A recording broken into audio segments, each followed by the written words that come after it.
Nigeria is gaining fresh international attention for its economic reforms, with the World Bank now describing the country as a global reference point for steady and credible reform leadership.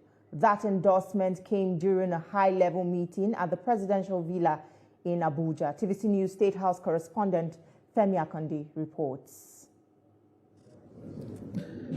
Nigeria's reform efforts are drawing strong praise from the World Bank.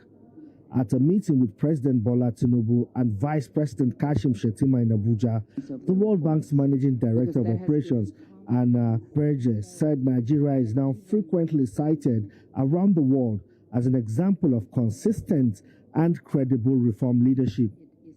She commended the federal government for maintaining reform momentum over the past 2 years.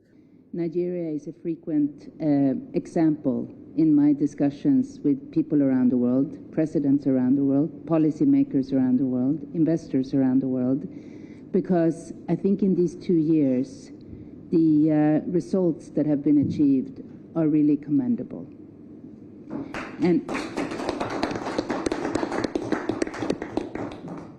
And what I have particularly appreciated and followed, if I may also add, is your steady direction that you communicate to the people of Nigeria, as well as outside of Nigeria, of the importance of the reforms. President Bola Tinubu, in his response, reaffirmed his administration's commitment to the reform agenda, insisting that there will be no reversal.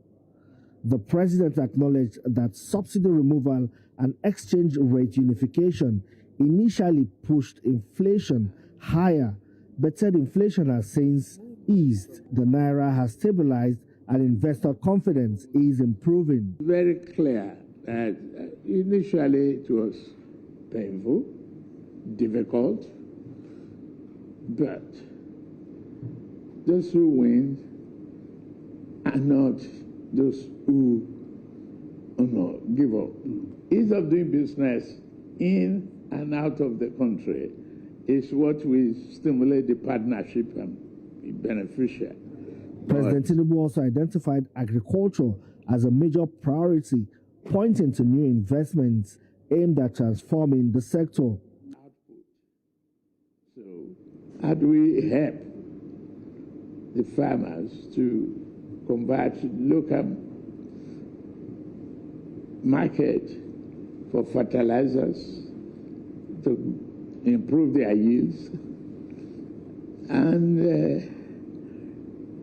move them from ordinary small-scale holders to huge cooperative and confident farmers that can bring, opportunity to Nigerians. The president called on the World Bank to deepen its partnership with Nigeria by speeding up financing, cutting bureaucracy, sharing development models, managing risk, and building local capacity to drive inclusive growth. Femi Akonde, TVC News, Abuja.